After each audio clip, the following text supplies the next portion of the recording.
Hey sports fans, this is Straight from the Basement with OMMY. I'm a sports fan who always said, if I never played a sport professionally, then I want to talk about it. I'm born and raised in New York City. Played organized basketball for several well-known teams in the mid-'70s and the early '80s, such as the legendary Home Cold Rucker Tournament, Melbank, Stone Gym and Riverside Church, LaGuardia House, and my all-time favorite, Each One Teach One. Having sports in my life at an early age always kept me out of trouble. If I wasn't playing basketball, I was either playing football or baseball. Hey sports fans, this is Straight from the Basement with OMMY, where my opinions, views, and facts will cover the hottest, the latest, and the past sports events. Welcome once again. I want to continue to thank everyone who has liked and subscribed to my podcast. And if this is the first time you viewing it, please do the same. As always, before I even get into today's topic, I got one hot topic to talk about. Yeah, I'm going to stick and stay on this hot topic for a little minute, so bear with me. Listen, I'm talking about the NBA definition of the MVP. NBA definition of the most valuable player. Now, why am I getting into the definition of the MVP? Because we got Jason Tatum, and that's the talks all over the sports world that covers NBA, that Jason Tatum from the Boston Celtics should be the 2023-2024 MVP. Now, before I even weigh in on that, I must give you the definitions. The definitions change from time to time throughout the decades. But I want to read a few. I must read a few. First point, it states players must appear in at least 65 games to be eligible for most regular season awards and honors, including the MVP. Now, that came about last year, 2023, bargaining agreement. Okay. Second, you got the player whose performance is the most excellent in the league. Okay. A team MVP. Yeah. Is most valuable player on a team, referring to the player whose team contribution is greatest amongst their teammates. We understand that. Yeah. We understand that. Right? Then you got the winning. Yeah, you got to be winning. You must be winning. If you're on MVP, if you're a candidate for MVP, your team must be winning. Yes, you must be an impactful player. Impacting the game, every game. Yeah.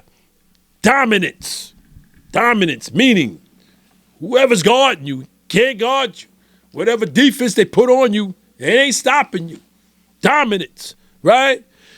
The fourth point, if that player leaves the floor, or if that player gets hurt for a period of time, starts losing, the team starts losing, and then the player comes back, and then the winning column lights up, so to speak, right? Then the last point is first place team with the MVP candidate is not a factor. It's not a factor. It used to be a factor. It's not a factor. No more. We know that because Russell Westbrook, when he won, his team wasn't in first. Joe Embiid, when he won, Sixers wasn't in first. Steve Nash, when he won the second time, he wasn't in first. So we know that. That used to be a factor, that your team had to be the number one team. It's not a factor no more. Now, why did I really bring this up? I'm going to break it down because you got Tatum right now at 27.1 points per game. 27.1 points per game and 8.6 rebounds per game with 4.8 assists per game. 47.5 field goal percentage. Yeah, he's doing the damn thing. Listen, That's my Dookie. I'm a Duke fan. Listen, I'm rocking and rolling with Jason Tatum before most of y'all knew about him. I'm rocking with him with the Dookies. Okay, so Jason is doing the damn thing. Seasoned veteran now. Still young, but he's a vet. Been through wars. Jason Tatum. I got nothing but love for him. But do I agree? Is the question. Do I agree with everybody else that he should be the MVP? No, I don't agree. I don't agree. Who I believe should be the MVP if the season be ended right now is Shai Gilgeous-Alexander from the Oklahoma Thunder. And here's why. And I don't get into it. Here's why. He's averaging what Jordan was averaging in his MVP years. 31.1 points a game. 5.5 rebounds as a point guard a game. 6.5 assists a game. 54.6 field goal percentage. This young man is doing it. My God, he's doing it like ugly. Oh my God. If you guys don't watch Oklahoma Thunder, you ain't got the league pass. You better spend a little dollars right now and check out this young man. Don't even wait for the playoffs. Check him out these last 25, 26 games we still got left in this season. Check this young man out. Damn it. He's no joke. Oh, I remember him in Kentucky when he was with the Wildcats in college. Yeah, he was doing it. I ain't see this, though. And I ain't see this so fast. I mean, my God, he's ugly with it. Oh, making people embarrassing each and every night. Now, does that mean 4 points, little 4 or 5 points more than Jason Tatum, as far as point-wise?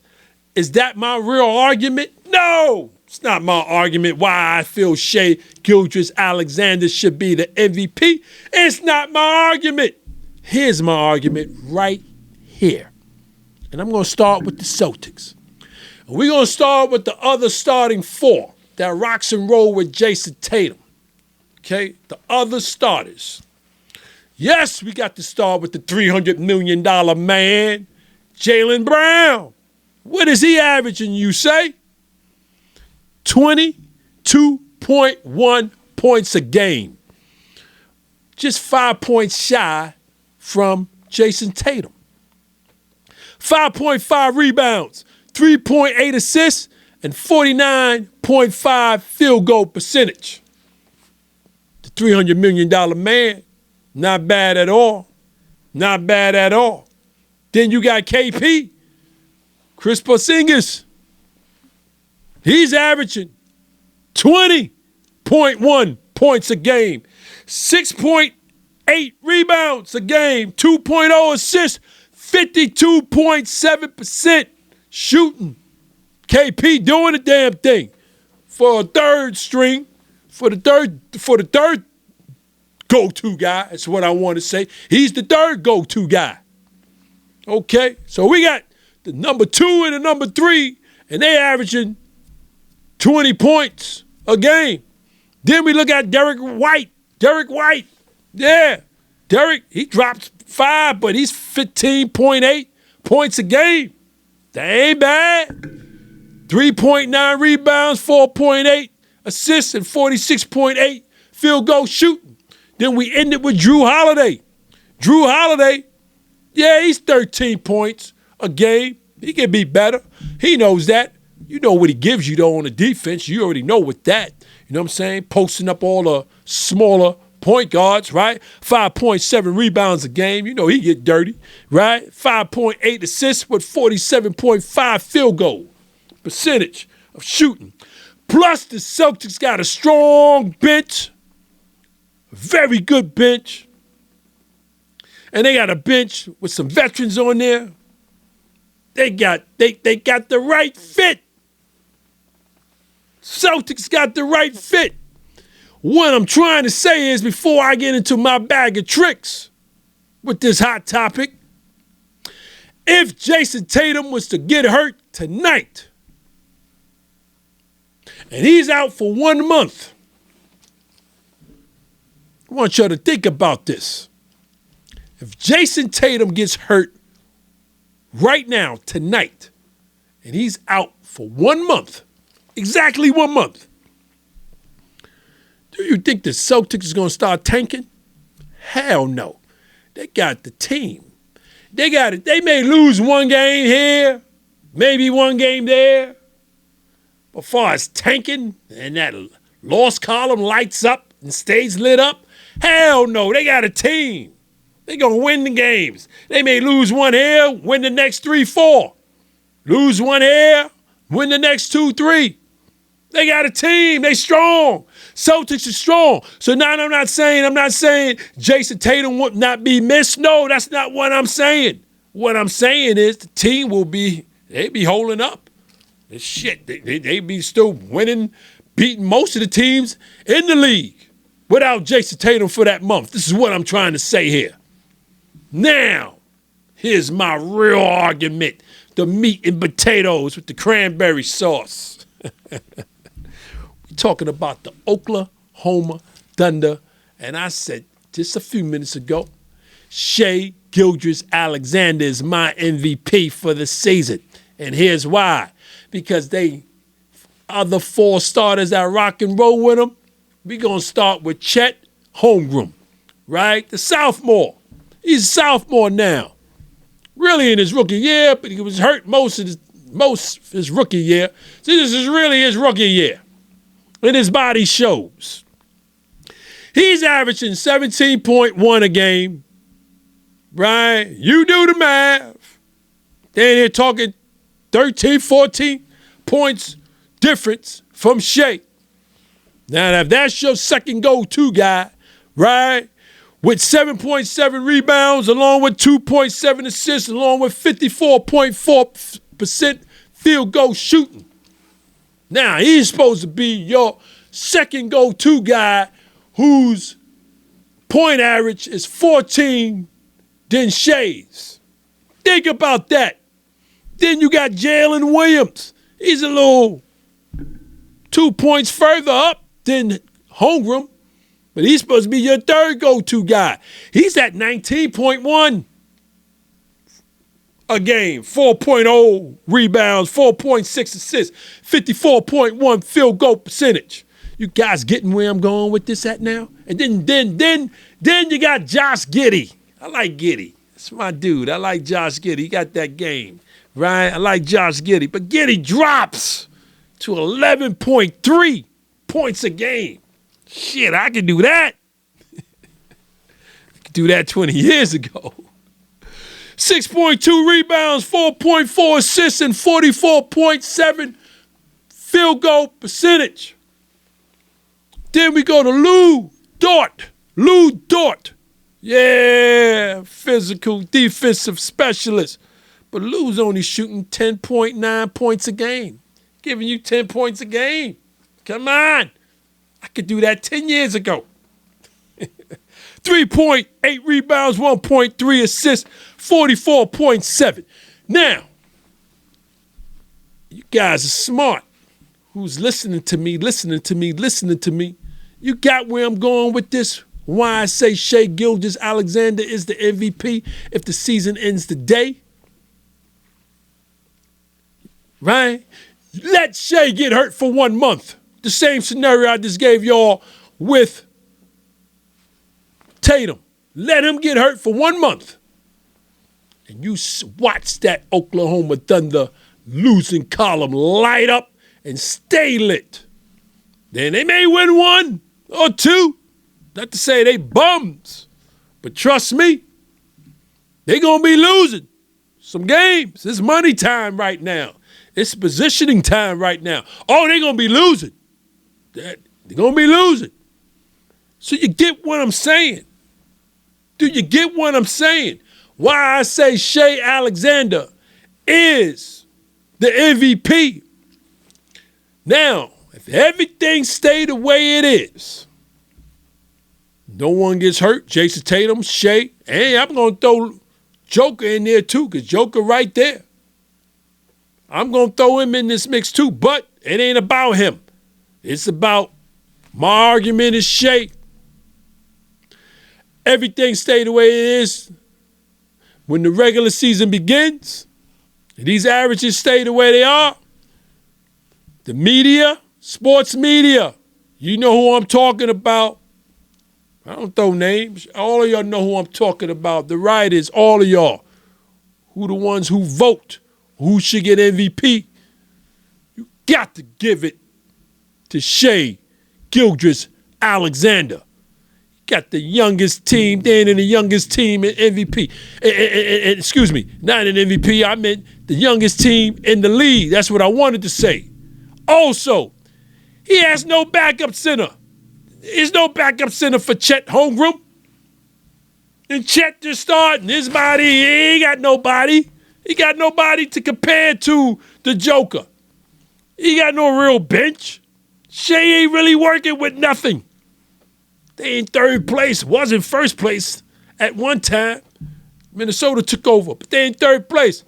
They ain't going nowhere. Thunder ain't going nowhere. You got to give it to Shea Gilgeous-Alexander. That's all I'm saying. Now, let's start with today's topic. Because I can just end the show right here, but I can't. Today's topic is the great talent or bad coaching. You heard me. Great talent or bad coaching. Yeah, I'm talking about the NBA. I'm not talking about no other sport right now but the NBA when I say great talent or bad coaching. Okay? And I'm going to get into why I brought this up in a few. Listen, the NBA standings right now for both conferences is stacked. And it's been like that for the last few years. It's stacked. You know what I'm saying? Right? And this season is no different. It's stacked. Now, this is how both conferences look at the moment. You got the Eastern Conference right now. So we're talking the 2 seed, who's in second place, through 8. 2 through 8. I'm just going to say it like that. 2 through 8. It's only a 5-game separation from the 8th seed to the 2nd seed. Only 5-game separation. Think about that. Only 5 games separate them. You look at the Western Conference, 1 through 9. Only 9 games separate them, 1 through 9. That's how stacked it is. Cats can't afford to lose. They can't afford to lose. You lose 2 in a row, you know you're dropping below sea level. You drop it, right? So, why did I bring this up? I keep saying to myself, right? The talent is great in the NBA, but is the is the coaching bad? Because you look at the conferences for the last few years, they've been stacked. Is it because the talent is just that better now? And teams are just, the wolf is just all over? Or is it just bad coaching? Right? I want you to think about that before I really get into this. Because we got 32 NBA teams. Right? And out of the 32 NBA teams, right, you got at least each team got 2 go-to guys. At least each team got 2 go-to guys to go down the stretch. 2, right? At least 2, right? Then every team, it seems like every team got a 3-point specialist, right? Everybody's shooting down, shooting it lights out, right? So, I mean, that's keeping teams. I mean, you could be down 15 at the 5-minute mark in the fourth quarter, right? 2 minutes later, game is tied. 3-pointers got them in the game. The point, and listen, 3-pointers is like, yo, it's like heaven for teams who are struggling, because you're never out of it. You're never out of it, right? Then you look at the athleticism. Because I want to get this show, I want to get it right, because I need you guys to really think about what I'm saying here. The athleticism from the 80s and the 90s and the early 2000s, I'm talking about from LeBron James on down right now, who's in the league, the athleticism is insane. I mean, it's insane. I'm an OG. I'm watching NBA from the mid and the late 70s. My God, it's nothing. But this generation of NBA players right now, I mean, the OGs in the back of the days, they got nothing on them as far as athleticism. My God, they might have been smarter, but as far as the athleticism, man, listen, this generation is something else. You know what I'm saying? Something else. So I want to point out a few things regarding these players of this generation of NBA, right? We got the point centers. You never heard of that before. You got Joker and Embiid bringing up the damn ball and calling the plays and setting up the plays. You got point centers. It's never heard of. You never saw Kareem Abdul-Jabbar, Artis Gilmore, and them bringing up the ball. For those who know what I'm talking about with Artis Gilmore. Bob Lanier, God bless his soul. These cats wasn't bringing up the ball, didn't even know how to dribble. You got point power forwards, point small forwards in these leagues, right? Some teams don't even need a true point guard no more. It's that serious. I mean, the skill level is off the chart. The Euro step is crazy. When I first saw the Euro step, I said, what are these guys? The referees, you're letting them walk? It's a walk. These guys traveling. But then when I saw it in slow motion, instant replay, I said, damn, yeah, he took 2 steps only. What is this? The Euro step. Oh, I fell in love with it. So did they. Everybody Euro stepping. The handle, the ball handling skills is, I mean, Isaiah Thomas was the man. But you got Kyrie Irving, the best ever in my books. You know what I'm saying? You got a lot of great ball handlers in the NBA, the Currys and them. Come on, the ball handling skills is insane. Alexander, Shea, I just finished talking about. My God. Listen, the handles is crazy, right? But with these players, for this generation of NBA right now, they got that matador defense that I can't stand. Nobody's playing defense until it really matters. It's like a black eye for me when it comes to NBA. The NBA defense is horrible. Matador defense. Olé, let them go. Because I don't want to pick up that second foul in the first half because I'm going to have to sit. That's the problem. Then if you're a rotation player coming off the bench and you pick up your second foul, you know you ain't coming back in to maybe late third quarter. You know what I'm saying? Cats want to make sure they out in that fit on that court to keep that value up because your value only goes up, of course. Other teams get to see what you do or what you could do and what you can't do. They can't see what you can do sitting on the bench because you keep picking up 2 and 3 fouls in the first half. So I'm really knocking that matador defense. I can't stand it. Nobody's playing defense. Now I want to move on to the coaching. Yeah, I want to move on to the coaching. because you got at least 15 veteran coaches out of the 32 teams. I looked at that. You got 32 teams, and at least out of the 32, 15 veteran coaches. Now, that's half, right? Most of the veteran coaches are either good or they great. We're talking to Popovich, right? Right? Okay. Doc Rivers, right?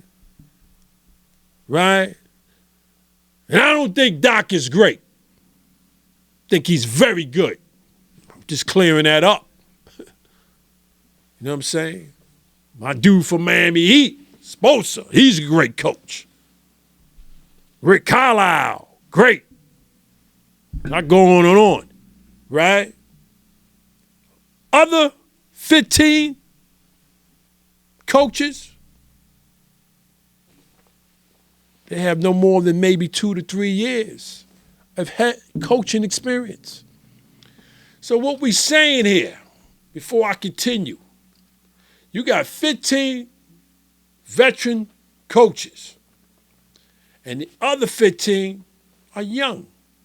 No more than 2-3 years experience, if that, right? Which then leads to no in-game adjustments, because they don't know how to make an in-game adjustment if their life depending on them. You know what I'm saying? No in-game adjustments for most of these 15 young coaches I'm talking about. None at all. They're not even bringing in the right matchups. Not even paying attention to the opponents, what the opponent have. They just subbing people in and out. The matchups are all wrong. Then you got several of these young coaches, 1 and 2 and 3 years experience. They still don't know their players. And what I mean by that, they don't know their players. They have no clue on who they have. And the reason why I'm saying is this, because if you're a head coach in this league and you giving a certain player or players 20 to 30 minutes per game, and they only averaging 6 and 8 points when the game is over, something wrong there. Something's really wrong there. If you as a head coach in the NBA and you giving 1 or 2 or 3 players 20 to 30 minutes per night and they ending the night with only 6 to 8 points, something's wrong. And they ain't holding a man on defense, something's wrong there. Got nothing to do with the player. It's all about that head coach is what I'm trying to say. Think about what I'm saying. Then, my last pet peeve, ain't a pet peeve, but I'm just bringing it up. We talking bad coaching. Well, it ain't the last. No coaching on the sideline, just in the huddle. Now, what does Tommy mean by that? You got some coaches I call locker room coaches. And then when they come out the locker room, game time, I call them huddle coaches. They huddle. They say what they say. Call timeout, they say what they say. And then that's the farthest it goes. Now the game is going back and forth. There's no communication to their players as the game is going on. No communication. It's like they daydreaming. No sideline coaching. Understand what I'm getting with that now, right? The rotations are suspect, right? And then last, it's crunch time. A lot of these, the 15 that I'm naming, that's not, they rookies on their second or third year. They have no clue what to do come crunch time when the game is tight. A lot of them, I got the league pad. I've been blessed. I've been watching the league pass since the league pass came into effect. So I've been watching NBA games galore throughout the years.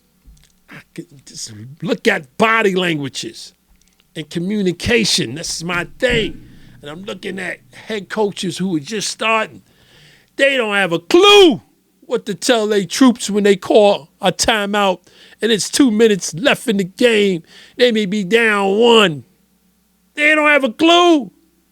They don't have a clue. And you know who knows they don't have a clue? Because you can see certain players not even looking at the head coach with his clipboard. Because they already know he doesn't know what to do. It's on me. It's on us. He doesn't know what to do. Because what he's about to put on his clipboard, he doesn't even understand the shit. This is where I'm getting at with bad coaching. Right? So listen, let me tell you what made me come up with this title. Right?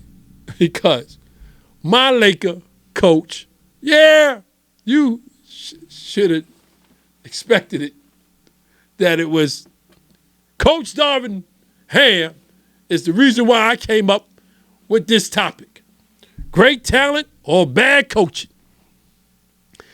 Now, I'm stressed out regarding ripping Coach Ham up. I'm done ripping him up. I'm just fed up. I'm done. And ripped him up, threw and burned away the threats. Okay? All right? And so, me watching, you know what I'm saying? And what I'm trying to say is, and I'm saying, I watch bad coaching each night. I watch great talent each night. All right? And the two